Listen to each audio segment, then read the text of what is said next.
பக்தி ஒளி நேயர்கள் அனைவருக்கும் வணக்கம்.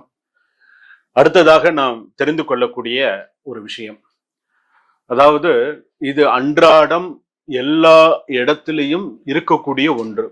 இது என் இடத்துல இல்லை அப்படிங்கிறது மட்டும் நிஜத்துல சொல்லவே முடியாது. சரிங்களா? கண்டிப்பா எல்லார் இடத்திலும் இருக்கக்கூடிய ஒன்று. இப்போ ஒரு கணவன் மனைவி இருக்காங்க, கல்யாணம் பண்ணியாச்சு. ஒரு கணவன் மனைவி இருக்காங்க, ஒரு குடும்பத்துல ஒரு கூட்டு குடும்பமா இருக்காங்க. மாமனார் மாமியார் கணவன் மனைவி குழந்தைகள் ஒரு 6 பேர் 7 பேர் இருக்கக்கூடிய ஒரு குடும்பம். வயசானவங்க வேற யாராவது வீட்டுல இருக்காங்க. ஸோ இத்தனை பேர் இந்த ஒரு குடும்பத்துல இருக்காங்க.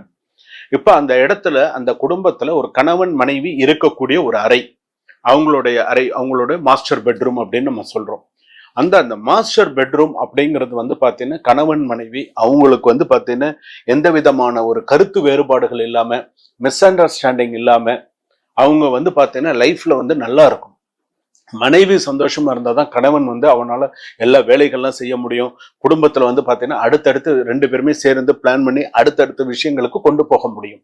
அப்ப அந்த கணவன் மனைவி ஒற்றுமை அப்படிங்கிறது கண்டிப்பா வேணும், இருக்கணும். இந்த புரிதல் அப்படிங்கிறது நிறைய இருக்கணும். இந்த புரிதல் இல்லை அப்படின்னு சொன்னா ஒண்ணுமே இல்லை. குறை சொன்னா குறை சொல்லிகிட்டே இருக்க வேண்டியதான்.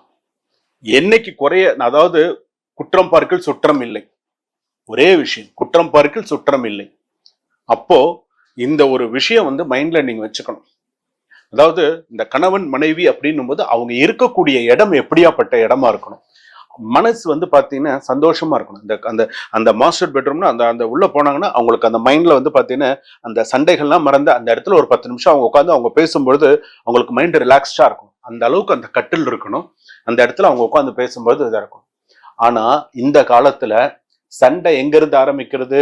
அங்க இருந்து தான் சண்டையே ஆரம்பிக்குது. எங்க? பெட்ரூம்ல ஆரம்பிக்கிற சண்டை ஹாலுக்கு வந்து ரோட்டுக்கு வந்துடுது. வருதா இல்லையா? உண்மையை நீங்க சொல்லுங்க. பெட்ரூம்ல ஆரம்பிச்சு ஹால்ல வந்து ஹால்ல இருந்து ரோட்டுக்கு வந்துடும் 4 பேர்.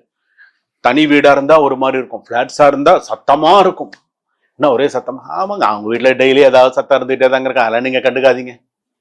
சொல்றாங்களா இல்லையா? சொல்றாங்க. அப்போ அந்த எங்க ஆரம்பிக்குது? அங்க இருந்துதான் ஆரம்பிக்குது. அப்ப அந்த இடம் எப்படி இருக்கணும்? எங்க? அந்த கட்டில் ஆகப்பட்டது எப்படி இருக்கணும்? இப்போ இப்ப வர கட்டில்லாம் வந்து நம்ம அது வியாபாரம் அவங்க எப்படின்றது. ஆனா நம்ம கட்டில் வச்சுக்கிறோம் பாத்தீங்களா? முன்னாடிலாம் ஒரு காலத்துல கட்டில் இருந்ததெல்லாம் ஒரு அந்த காலத்துல வந்து தேக்குல பண்ணினாங்க. அதெல்லாம் அந்த காலத்துல இருந்த கட்டில்லாம் வேற. ஆனா இந்த காலத்துல மாடல் மாடலா வந்துருச்சு. என்னென்ன மாடல்?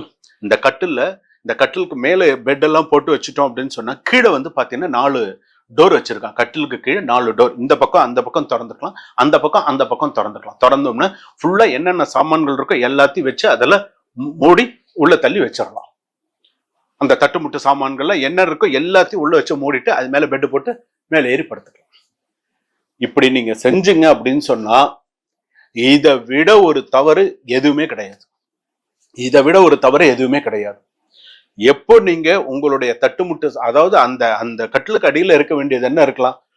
ஒரு கம்பளி இருக்கலாம். நீங்க போத்தி அந்த மார்கழி மாசம் வருஷத்துல அந்த ஒரு நாள் போத்திக்கக்கூடிய அந்த கம்பளி இருக்கலாம்.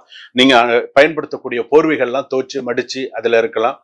உங்களுடைய தலையணி இருக்கலாம். பில்லோலாம் நீங்க எத்தனை வச்சிருக்கீங்களோ அதெல்லாம் ஒரு பிளாஸ்டிக் கவர்ல போட்டு மூடி இதை மட்டும்தான் நம்ம அடியில வைக்கணுமே தவிர, இதை தவிர நம்ம அதுல என்ன நல்லா வைக்கிறோம்? எல்லாமே அதுல வைக்கிறோம். படிச்ச புக்கெல்லாம் அதுல வச்சிடறோம். நம்ம படிச்ச புஸ்தகங்கள்லாம் அதுல வச்சிடறோம். மணப்பலகை, அதுக்கப்புறம் நம்ம யூஸ் பண்ணாத பாத்திர மண்டம், அதுக்கப்புறம் வந்து பாத்தீங்க அப்படின்னு சொன்னா வந்து பாத்தீங்கன்னா பழைய துணிமணிகள். அதே போல அடுத்ததாக வந்து பாத்தீங்க அப்படின்னு சொன்னா வயசானவர்கள்லாம், அந்த காலம் சென்றவர்கள்லாம் இருக்காங்க பாத்தீங்களா, இதெல்லாம் நான் பத்திரப்படுத்தி வைக்கிறேன்னு சொல்லி அதெல்லாம் அதுக்கு அடியில பத்திரப்படுத்தி காலம் ஆயிட்டாங்க. அவங்க உதாரணத்துக்கு யாரோ ஒரு குடும்பத்துல ஒரு முக்கியமான ஒரு நபர் இறந்துட்டான்னு வச்சுக்கோங்களேன், அவருடைய ஞாபகார்த்தமா ஒரு புடவையோ ஏதாவது வச்சிருப்பாங்க இல்லையா, அதெல்லாம் அதுக்கு அடியிலேயே பத்திரப்படுத்தி வைக்கிறது. இதெல்லாம் இந்த கட்டிலுக்கு அடியில கண்ணாடி வைக்கிறது, ஆசன பலகை, மணப்பலகை வைக்கிறது, இந்த மாதிரியான விஷயங்கள்லாம் நீங்க வைக்க வைக்க வைக்க வைக்க வைக்க அது என்ன ஆகும் அப்படின்னு கேட்டீங்கன்னா, குடும்பத்துல கணவன் மனைவி சண்டை பிரச்சனை எல்லாம் எங்க இருந்து வரும்? அங்க இருந்துதான் வரும். குடும்பத்துல நிம்மதியான தூக்கம், கணவன் மனைவிக்கு நிம்மதியான தூக்கம் இருக்காது. 2 பேருக்குமே சண்டை பார்த்தீங்கன்னா அப்படிதான் வரும். நைட் 1 மணி 2 மணி எல்லாம் சண்டை பார்த்தீங்கன்னா தலையை பிச்சுக்கிற அளவுக்கு சண்டை இருக்கும். உண்டா இல்லையா? நீங்களே சொல்லுங்க. அப்ப அந்த கட்டில் நீங்க போட்டு படுத்திருக்கக்கூடிய இடம் எப்படி, அந்த ஒரு கட்டில் எந்த திசையை நோக்கி இருக்கணும், நம்ம தலையை எப்படி வச்சுன்னு படுத்துக்கணும், அந்த ஒரு மாஸ்டர் பெட்ரூம்னாலே இது இப்படிதான் இருக்கணும், இப்படிதான் இருந்தாதான் நமக்கு நல்லது அப்படின்னு ஒரு இது பண்ணிருக்கணும். அங்க என்ன பொருள் இருக்கணும், என்ன இருக்கக்கூடாது, கணவன் மனைவி ஒற்றுமையாக இருக்கக்கூடிய இடம், அவங்களுடைய அன்பை பரிமாறிக்க கொள்ளக்கூடிய இடம் அது. அந்த இடம் எப்படி இருக்கணுமோ அந்த மாதிரி இருக்கணும். அது சுத்தி பார்க்கக்கூடிய சீனரிஸா இருக்கட்டும், ஒரு நல்ல விஷயங்கள், தூங்கி எழுந்திருந்தோடனே பார்க்கிற ஒரு விஷயமா இருக்கட்டும், எல்லாமே நல்லா இருக்கும். எப்ப நீங்க இந்த தட்டுமுட்டு சாமான்ல நீங்க அது உள்ள நீங்க போடுறீங்களோ நிம்மதியே உங்களால இருக்காது. நிஜமா நான் சொல்றேன். இதுல பாத்தீங்கன்னா உண்மையை சொல்றேன். இந்த பழந்துணிகள்லாம் சொல்லுவாங்க, இந்த பழைய உங்ககிட்ட துணி நிறைய போச்சா தயவு செய்து ஒரு ஆசிரமத்துக்கு கொண்டு கொடுங்க, ரொம்ப நல்லது. ஏதோ ஒரு ஆசிரமத்துக்கு. எத்தனை பேர் துணி இல்லாம இருக்காங்க, எத்தனை பேர் போட்டுக்கிறதுக்கு துணி இல்லாம கஷ்டப்படுறாங்க, எத்தனை பேர் ரோட்ல எத்தனை பேர் துணி இல்லாம கஷ்டப்பட்டு, எத்தனை பேர் அப்படியெல்லாம் இருக்காங்க. ஏங்க நீங்க கட்டிலுக்கு அடியில போட்டு சும்மா போட்டு போட்டு போட்டு வச்சிருக்கிறது, அது 4 பேருக்கு உங்க கார்ல நீங்க வெளியில போகும்போது நிறுத்தி 4 பேருக்கு கொடுத்தீங்கன்னா இதை விட வேற என்னங்க வேணும்? போட்டு பழைய துணிகள் எல்லாம் போட்டு போட்டு போட்டு போட்டு, இது அப்ப எடுத்ததுங்க, இது 2 வருஷத்துக்கு முன்னாடி எடுத்ததுங்க, இது போன வருஷம் தாங்க எடுத்தது, பத்திரப்படுத்தி வச்சிருக்கங்க, இது 3-4 வருஷத்துக்கு முன்னாடி எடுத்ததுங்க. என்னங்க, ஒண்ணு நீங்க கட்டிக்கோங்க, இல்லையா வேற கட்டிக்கிறவங்களுக்கு யாருக்கா 4 பேருக்கு கொடுத்து உதவி செய்யுங்க. அதெல்லாம் நீங்க அடியில போட்டு, மணப்பலகையை நீங்க என்னைக்கு நீங்க கட்டிலுக்கு அடியில போட்டு வைக்கிறீங்களோ அந்த குடும்பத்துல சுபகாரியம் கூடி வராது. மணப்பலகை கண்ணாடி எல்லாம் வைக்கும்போது சுபகாரியம் இப்போ அந்த மாதிரி இருக்கிற இடத்துல, இப்ப எனக்கு கல்யாணமே ஆகல, எனக்கு பெண்களுக்கு கல்யாணமே கூடி வரல, வந்து பாத்துட்டு போறோம், இப்படி எல்லாம் இருந்தா எப்படி வந்து பாத்துட்டு தான் போவாங்க, பேசி ஒரு முடிவுக்கு வரமாட்டாங்க. நம்ம நினைச்சிட்டு இருப்போம் நம்ம எல்லாமே கரெக்டா பண்றோம், எங்கேயோ ஒரு இடத்துல ஒரு தவறு நடக்கும், அது இந்த மாதிரி ஒரு தவறா இருக்கும். உங்க வீட்டுல நீங்க அந்த மாதிரி உங்களுடைய கட்டில நீங்க அந்த மாதிரி வச்சிருக்கீங்கன்னா தயவு செய்து இந்த பக்தி ஒளி சேனல் பாக்குற நீங்க இன்னைக்கே மாத்திருங்க, இன்னைக்கே மாத்துங்க. இதுக்கெல்லாம் நாள் நட்சத்திரம்லாம் பார்க்காதீங்க, எது தேவையோ அதை மட்டும் வச்சுக்கோங்க, தேவையில்லாததை எடுத்து தயவு செய்து ஓரம் கட்டுவீங்க. நீங்க புஸ்தகங்கள்லாம் எவ்வளவு கொள்ள, நீங்க படிச்ச புஸ்தகங்கள்லாம் நாங்க படிச்சாச்சுங்கன்னு சொல்லி அதெல்லாம் நீங்க அடியில நீங்க போட்டீங்க அப்படின்னு சொன்னா, அதுக்கப்புறம் அந்த குடும்பத்துல படிக்கக்கூடிய குழந்தைகள் ஏன் மார்க் எடுக்கலன்னா எடுக்க மாட்டாங்க.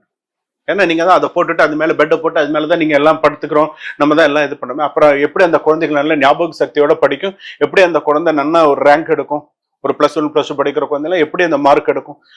அதுலயே குழந்தைகளை போட்டு படிக்க வைக்கிறது, அதுலயே தூங்குறது, புஸ்தகங்கள்லாம் அதுலயே போட்டு வைக்கிறது, நிறைய பேர் இந்த தவறுகள் நானே நிறைய இடத்துல வாஸ்து பார்க்க போகும்பொழுது இந்த மாதிரி இருக்கிற இடத்துல இந்த மாதிரி கட்டல் இருந்ததுன்னு நான் சொல்லுவேன், அதை ஓப்பன் பண்ணுங்கன்னு. ஓப்பன் பண்ணினா அந்த பார்த்தீங்கன்னா அவ்வளவு சாமான்கள் இருக்கும், இரும்பு சாமான்கள் அவ்வளவு இருக்கும், பாத்திரம், தேவையில்லாத பாத்திரங்கள் எல்லாம், பாத்திரம், கிடுக்கி, இரும்பு சம்பந்தப்பட்டது. அதெல்லாம் போடும்போது இதெல்லாம் ஒரு பேட் வைப்ரேஷன், பேட் வைப்ஸ் கொடுக்கும். காலையில ஒரு சண்டைன்னா மத்தியானம் ஒரு சண்டை, மத்தியானம் ஒரு சண்டைன்னா நைட்டு ஒரு சண்டை, நைட்டு ஒரு சண்டைன்னா பொழுது விடிஞ்சா ஒரு சண்டை. இது அப்படியே ரொட்டேட் ஆகிட்டே தான் இருக்கும், இதுக்கு நிம்மதியே இருக்காது. அப்போ நீங்க இருக்கக்கூடிய இடம், அந்த வீடு, அந்த நீங்க தலை வச்சு படுக்கிற இடம், அந்த கட்டில் அமோகமா இருக்கணும். முக்கியமா நான் ஒரே ஒரு விஷயம் சொல்றேன், எக்காரணத்தை முன்னிட்டும் கட்டில்ல கண்ணாடி வச்சு மட்டும் வாங்காதீங்க, அது மிகவும் தவறு. கட்டில்ல கண்ணாடி இருக்கிற மாதிரி வாங்கவே கூடாது. இதெல்லாம் இப்பெல்லாம் வந்துருச்சு அந்த மாதிரிலாம். ஆனா கண்ணாடி இருக்கிற மாதிரி எந்த ஒரு கட்டிலுமே வாங்கக்கூடாது. கண்ணாடி இருந்து வாங்கி அந்த கண்ணாடிக்கு நேரம் தலையை வச்சு நம்ம படுக்கிறதெல்லாம் மிகவும் தவறான ஒரு விஷயம். இருந்ததுன்னா தயவு செய்து அதெல்லாம் போட்டு மறைச்சிருங்க, அதெல்லாம் வேண்டாம். எது தேவையோ அதை மட்டும் நம்ம வச்சுட்டோம் அப்படின்னு சொன்னா அந்த வீடும் சுபிக்ஷமா இருக்கும், அந்த இடமும் சுபிக்ஷமா இருக்கும், கணவன் மனைவியும் ஒத்துமையா இருப்பாங்க, சண்டை சச்சரவு இல்லாம ஒத்துமையா இருப்பாங்க, அவங்களுக்குள்ள ஒரு நல்ல அந்யோன்யம் இருந்து அவங்களுக்கு நல்ல ஒரு குழந்தைகள் நல்ல ஒரு சந்தோஷத்தோட இருப்பாங்க. நம்ம குடும்பத்தை பாருங்க, குடும்பத்துல என்னென்ன இருக்கணும் என்னென்ன இருக்கக்கூடாதுங்கிறத முதல்ல அதை பாருங்க. உடஞ்ச பொருளை ஒட்ட வச்சு வைக்கிறதும் ஒண்ணு இல்லைங்க, ஒரு கண்ணாடி உடஞ்சதுன்னு வச்சுக்கோங்களேன், ஒரே ஒரு கண்ணாடி வீட்டுல உடஞ்சது அப்படின்னு சொன்னா 7 வருஷத்துக்கு அந்த வீட்டுல கஷ்டம் தொடரும். நான் இன்னைக்கு சொல்றேன், ஒரு கண்ணாடி எப்படி சுக்குநூறா உடையுதோ அதுக்கு 7 வருஷம் கணக்கு. ஒரு சாமி படம் விழுந்து உடையிறது அப்படின்னு சொன்னா 10 வருஷம் கணக்கு. ஒரு சாமி படம் கை தவறி மேல இருந்து கீழே விழுந்து உடஞ்சிருச்சுன்னு சொன்னா 10 வருஷம் கணக்கு, இல்லைன்னா அதற்கு ஒப்பான கண்டம் இருக்கும். இதெல்லாம் உண்மை. அது எப்படி செதுறதோ அதே மாதிரி அதுக்கு பரிகாரம் இருக்கு, அது வேற. ஆனா இந்த மாதிரி எல்லாம் நடக்கக்கூடாது. முகம் பார்க்கக்கூடிய கண்ணாடி உடையக்கூடாது. அதுல அந்த இதெல்லாம் போகி நம்ம சில பேருக்கு அந்த கண்ணாடி எல்லாம் பாத்தீங்கன்னா அந்த கண்ணாடி மாதிரியே இருக்காது. பாதி முகம் தெரியும், பாதி தெரியாது. பாதி கண்ணாடியில முகம் பார்ப்பாங்க, பாக்குறாங்களா? உங்களுக்கு தெரியும், பாதி கண்ணாடி, உடஞ்ச கண்ணாடியில பாதி கண்ணாடியில முகம் பார்ப்பாங்க. இன்னைக்கு இருக்காங்க, பார்க்காமலாம் இல்லை, இருக்காங்க. ஆனா அந்த மாதிரி எல்லாம் இல்லாம எப்படி பார்க்கணும், எப்படி வச்சுக்கணும் அப்படிங்கிறத இந்த பக்தி ஒளி சேனல்ல பாக்குற நீங்க இனிமேல் உங்களுடைய வீட்டை நீங்க எப்படி வச்சுக்கணும் அப்படிங்கிறத பார்த்துக்கோங்க. சுபா.